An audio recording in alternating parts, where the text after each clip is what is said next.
Hello, everybody. It is great to be here one more time today. My name is Gary Fowler. I'm the CEO, president, and founder of GSD, Get You Done Venture Studios, premier AI and quantum venture studio located in Silicon Valley.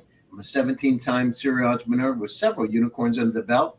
I was on the original management team at Click Software, which was sold to Salesforce for $1.35 billion, and also Eva.ai, an AI HR tech company that I co-founded with Dr. David Yang.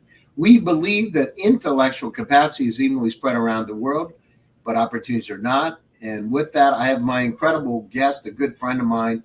So Kingsley Kobayashi is a Japanese-Nigerian serial entrepreneur and founder of Harry KingsInternational Ltd, Kobayashi Group, and 147 Security Solutions Ltd, among other companies.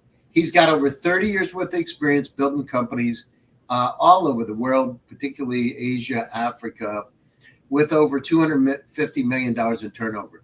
Since 2014, he's been on several advisory boards and involved in blockchain and fintech projects worldwide.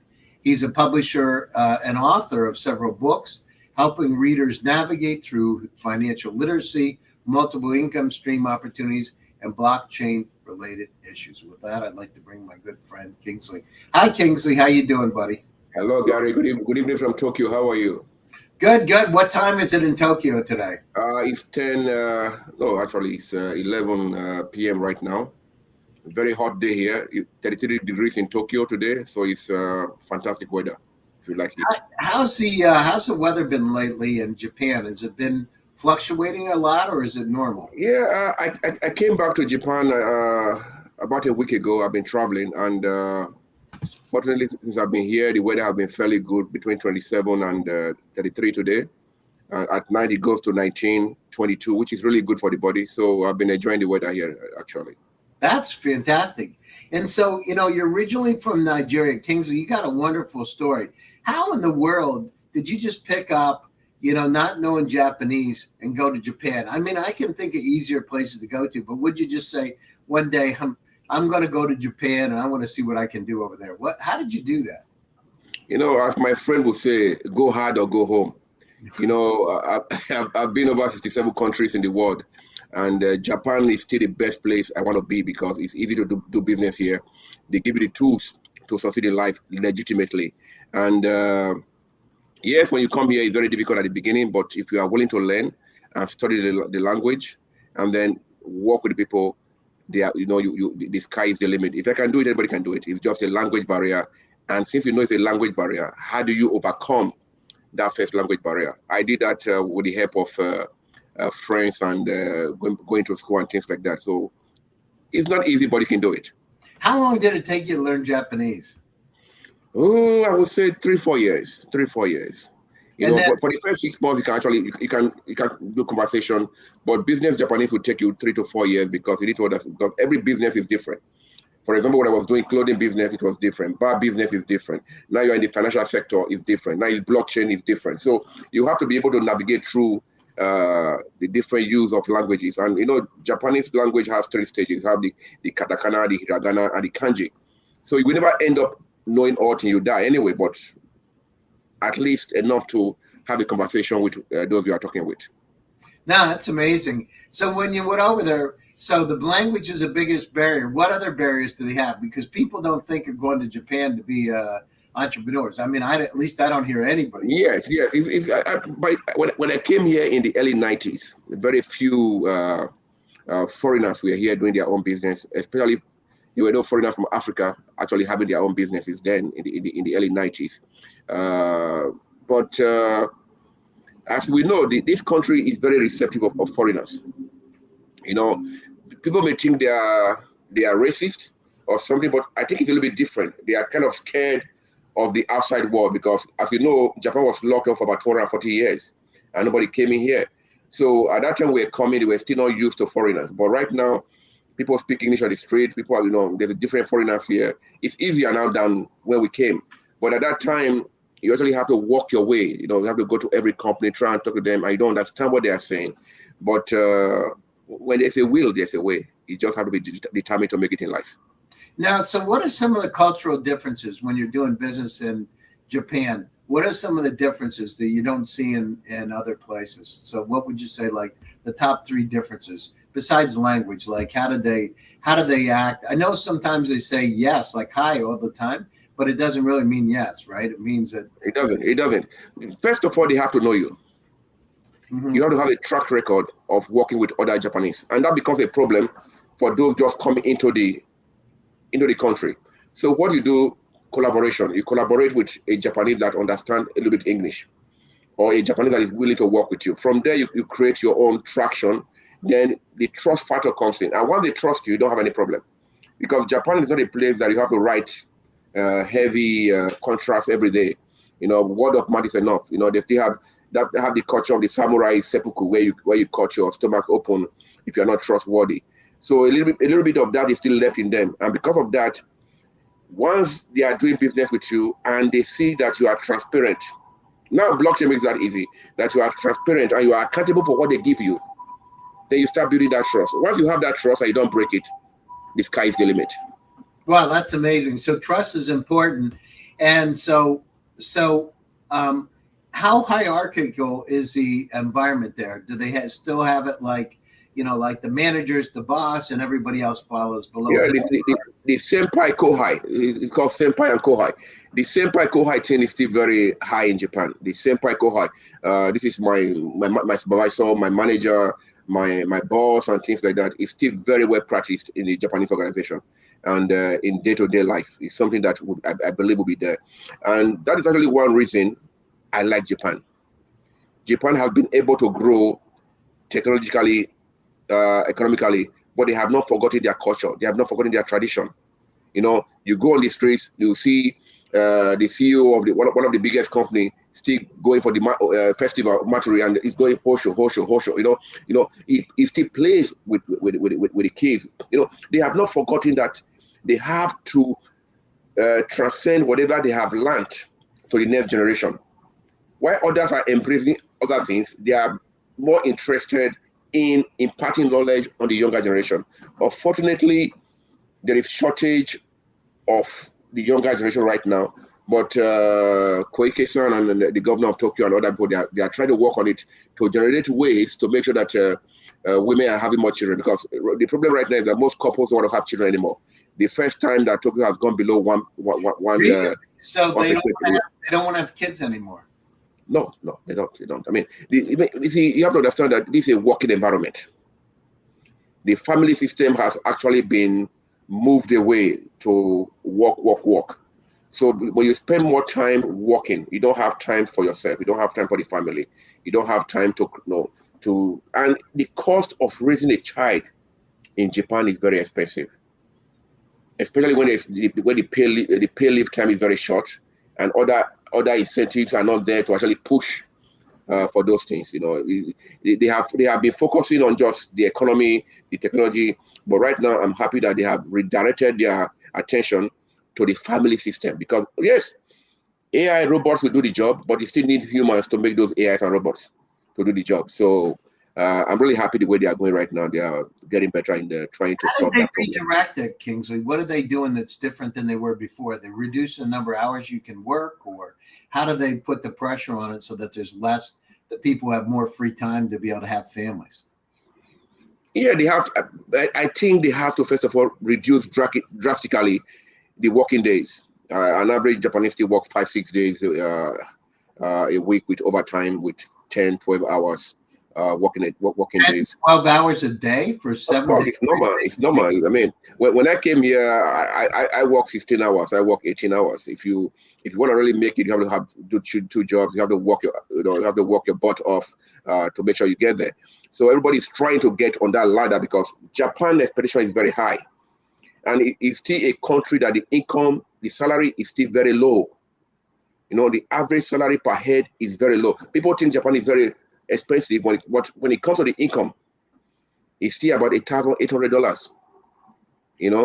Which in America or Europe is not reasonable. Yes, in Africa and other countries, yes, it's very low. But for Japanese standard, with the housing very expensive, with the foodstuff going up every month right now, things are too expensive even for the common man. So you just have to work, otherwise you won't be able to The survive. average income is $8,800 a month. Come in again? How much is the average income per month? What is the average? $1,800, yes. 1,800. A month, that's all? A month, yes. That's unbelievable. So It's unbelievable. I mean, it's a very developed country, but the salary standard is very low. Wow, they make you work like a dog and you don't get paid to do it. That's something's wrong. Who makes the money then, Kingsley? Well, the taxation, you know, it's a country that believes in taxation. They don't have any natural resources like most countries do. They believe in taxation, and by the time you are taxed for your salary, you are taxed for your house, you are taxed for your car, you are taxed for the water, everything you do, right? So even the one you have left, which is too small. So well, as one of my mentors will say, it's suffering and smiling. You know, it's amazing. And, you know, why do the Japanese make such good cars? Like, why are they so much better than everybody else? I mean, in my opinion. You know, quality and durability. You know, what the Japanese did was, the Japanese can take anything you have and make it better. Mm-hmm. Even pasta in Japan is better than Italy. Because they will take it and use the best ingredients. You have more Michelin restaurants in Japan than anywhere than France, than Italy, because they will bring the food, they will look at it, and they will make it better. Wow. They will create a way. You know, even the Italian chefs here now do it the Japanese way. So they have the best ingredients, they have the best meat, they have the best shrimps, they have the best everything to use for it. So when you taste it, it's different. So they just, even with the cars, right? They will take a car and then they will add things to it that are not in other countries, you know, and then makes it better, you know. So right now, the next technology is the human washing machine. You know, the human washing machine is coming into play in Japan. Why do you need a human washing machine? I don't know. Yes, if it's for disabled people, for the elderly, now because Japan is becoming an elderly country. Yes, they already have machines for washing the body and things like that. But now they are going one step forward to make machines that can actually wash the body. Yeah. For old people, it's okay, but for the younger ones, I don't know why you would spend 15 minutes inside the washing machine just trying to wash yourself and dry yourself. They have a human washing machine? Yes. And do you go around like in a washing machine? Yeah. You stay inside and then it washes your whole body. You know, in 15 minutes, cleanse your pores. Yeah, they have a washing machine. You can just Google that. Oh my gosh! And you know, that's the next stage, right? And do you step into it? There's like a glass door, like a regular washing. It's a see-through glass door. It's a see-through glass door. Yeah, you sit down, you like slanting like that, and then it washes all your body, washes everything. I mean, it's just the way it is. That's you know. You know, we already have toilets that washes and clean you. We have the all talk, the toilet talk, the elevator talk, everything talk in Japan. So you also have all those things going on right now. Wow, that's unbelievable. So let's go down through. So, you know, we look at it, you know, the blockchain revolution. What kind of transformation? I know we're up and down and in and out with Bitcoin, but where do you see the real future of blockchain and what kind of impact can it have on, you know, with AI? Unfortunately, people have not been able to differentiate the difference between blockchain and cryptocurrency. Cryptocurrency is just a very small slice of what blockchain can do. You know, when you see the marriage of blockchain and AI right now, what they are doing with data is amazing. Mm-hmm. It's like marriage made in heaven. Blockchain has come to simplify everything we do. You know, it has also come to unite the world. It doesn't matter where you are from. Whether you are black, you are yellow, you are green, you are poor, when you understand blockchain, it works for you. And up till now, AI has been out of the reach of the SMEs, has been out of the reach of the poor. But blockchain has simplified AI. Blockchain has made AI more affordable for people. So when you put these two together, you know, there is transparency, there's accountability, there's traceability. You know, when you look at the movie companies, you know, when you look at the day-to-day businesses, you are not able to do your accounting with blockchain and AI together. So you're able to manage your data better. You are able to manage everything that you do. And now it has become affordable. Before now, when you talk of AI, you're talking of big companies. Right. You're talking of the company, all those heavy, because they could afford it. The company just started, but right now it has become too simple, affordable. Look at chatbot, for example. Chatbot are not doing the work that humans used to do. Yes, you may argue that yes, they are taking the jobs from humans, but they work 24 hours. Yeah, They that's right. produce results. And most people, the companies that don't have it, Kingsley, I don't know your opinion, but the 3 to 5 years, I've been with some of the CEOs of some of the largest companies, and I'm telling them directly, if you don't start incorporating, you may not be in business. It's going to be that kind of an impact. Exactly. In 2027 or 2028, if you don't have a chatbot, you will not going to communicate with anybody. And they are feeding more information into them every day. Right. The chatbot you talked to 2 years ago and what you are talking to today is very different. Because using AI and robotics, they are feeding them with more information. They are almost like human, if not better in some areas. Yeah, there are some technical areas that they cannot actually answer you because that human touch is not there. But they have gone so far. They have gone so far that even a grocery shop cannot use AI technology. Yeah, that's because of blockchain. If blockchain have not simplified it, we will still not be able to afford it. So blockchain has made everything very simple. Even accounting, even putting buildings on blockchain, even the paperwork on blockchain. So it's easier for everyone to do. I agree. It's but most people don't understand. And what about in terms of going down through and looking at blockchain for security? I mean, let's talk about how much more secure transactions are with blockchain. Well, accountability and trust. You see, when it's on blockchain, it's immutable. Let's take, for example, the best way I can explain blockchain to you is a chain mail. We send an email to 10 people. We can all read it. We can all look at it. But we cannot alter it. We cannot change a single letter on that mail. So it creates that trust without trusting the other party. Because we all know we can see it. We all know that we cannot change it. And then if there's a smart contract in place, the smart contract automatically sends your dividends to you. So you're not relying on the other person. You're not relying on the other company. You are relying on the blockchain to do it for you. And because it's on a decentralized platform, different computers, it becomes very difficult to hack into. Yeah. So this plays a very good role in the day-to-day business of the world. Even countries. Let countries put their modular refineries on blockchain. I had this discussion with the country before. Put your refineries on blockchain. People will invest from all over the world. For example, Venezuela or Nigeria. People will invest from all over the world.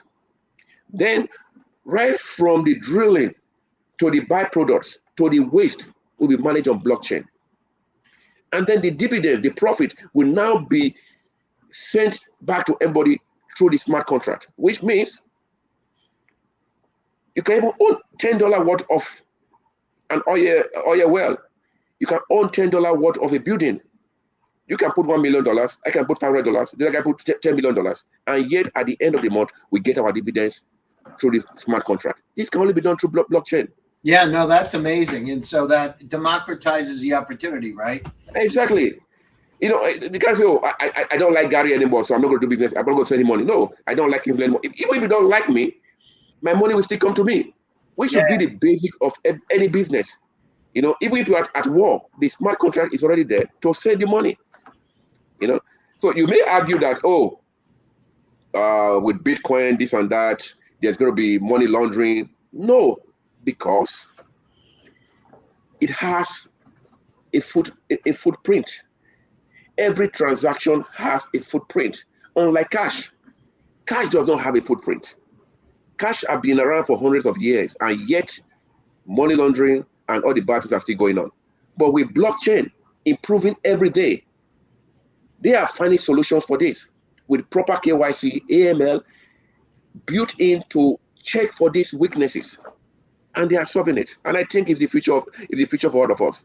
I don't see my children using cash anymore anyway, or my grandchildren. Because that is why, I mean, I'm also trying to, I'm having a Koba Pay in Africa. Koba Pay is a payment system. Because right now the world is going digital, is going cashless. And once it becomes cashless, the less fraudulent people become. Armed robbery will not be there anymore because if you put a gun to my head, I don't have cash, I don't have cash. There is no cash in circulation. So you are making the country more secure. The SMEs in Africa right now, like the market women, what they do, they go to the market, they sell, they take the money home. And then the armed robbers attack them on the way or at their homes and take their money. Yeah. But it becomes a cashless society, a digital payment system. You don't have that problem.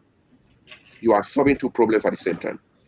That's amazing. What's going on in Africa, Kingsley? How is the environment, specifically Nigeria? How much, most people don't realize there's like 250 million people in Nigeria, right? And Yeah, I love Nigeria. I actually love Nigeria. I love Japan. I love Japan. It's two different. It's two different extremes for me. When I'm in Japan, everything is so organized. Everything is, if you drop a pin, you'll find it. If you are in Nigeria, everything is different. I wouldn't say disorganized, but in its own way, it's busy, it's bustling. Too many things happen at the same time. But in this chaos, there are opportunities. And I still believe that every Nigerian, just the same as every African, is born an entrepreneur. Because from the day you are born, you are struggling to survive. Yeah. When I got to Japan, they were telling me, oh, there's recession. Oh, recession, this, recession. But recession? This is heaven for me. Mm-hmm. We are not, I was born inside recession. So I understand what is recession. So in Nigeria right now, you have a lot of opportunities. You have a lot of companies springing up. You have a lot of young, educated people. People talk of natural resources, that we have oil, we have coal, we have this, we have everything. No, our greatest asset is human beings. We have young, educated people.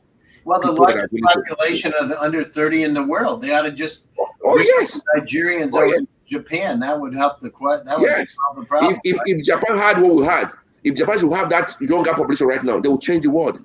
Yeah. I still believe that in the next few years, everything will settle down. It's interesting. So, so in Africa, there's so many kids. The population under 30 is the largest population in the world. Why is that? Because we have children. We are a sex-driven society. Or like Japan is a sexless country. Yeah. People don't have sex in Japan. People don't actually, when you overwork yourself, there's no family system. You don't actually get to spend time with your wife or your family. But in Africa, in Nigeria, we actually believe in the family system. We don't believe in a system that when you are married, after a few years or whatever, you don't touch your wife anymore. Yeah. The best prayer you can get in Nigeria is that you came with two heads, one will not die before one, because it's believed that you keep on producing. Yeah. To what extent, I don't know. Some people overdo it, but the truth is, this has been the practice from time immemorial, where if you have more children, you are able to grow more crop and more food, and you become richer than the other people. Yeah. So when you look at the world right now, even in terms of, okay, where are we going? If you don't have enough humans, if you don't have enough children, who is going to vote for you? I don't want to go into politics because this is one thing I don't like to discuss. We belong to that thing that we cannot discuss politics. But when you look at things that are going on right now, we need more humans in every sector of the world to help the next generation. And I'm not trying to encourage them to have too many children, but have enough to sustain your country. A lot of countries are going through that very badly right now, and they are trying to find solutions for it. Right, the aging population.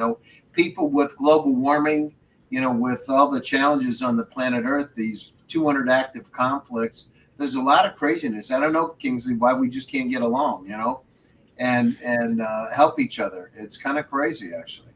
Yeah, you see, what I see there, the Gen Zs, for example, The Gen Zs are not interested in war. The Gen Zs are not interested in your color. The Gen Zs are not interested in whether you are a man or a woman, gay, trans. They don't care. They accept everybody the way they are. And I think that in the next 2 generations, all this war will be over. Because there's no way you would, if you love anybody, you're not going to go shoot him down or start fighting the wars. The wars right now are there just because of greed and fear. Yeah, when you look at it, it's all fear and greed. It's all fear and greed. There's nothing more.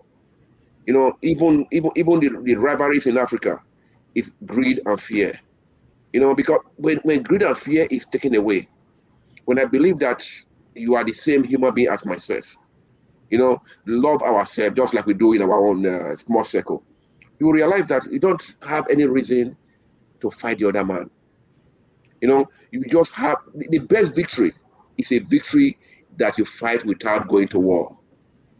Yeah. You talk about it, you settle it. It's the Shogun. Shogun said it so rightly that the best victory is a victory you go without going to war. No, I agree. Listen, we're coming up to the top of the show. Closing thoughts, Kingsley. I really appreciate you taking your time today. And how do people get a hold of you? Well, just put Kingsley Kobayashi on your Google, your Safari. You get on my Twitter handle. You can get my Twitter handle, my Facebook, my Instagram. We are out there. Kingsley Kobayashi or Kobayashi Group, i.com. You will see what I do there, and myself, my wife is my digital director. She does all the digital work. So Blanca Kobayashi, and all our team in Japan, in Nigeria, all over the world. Once you Google my name or my company name, you'll be able to get to all of them.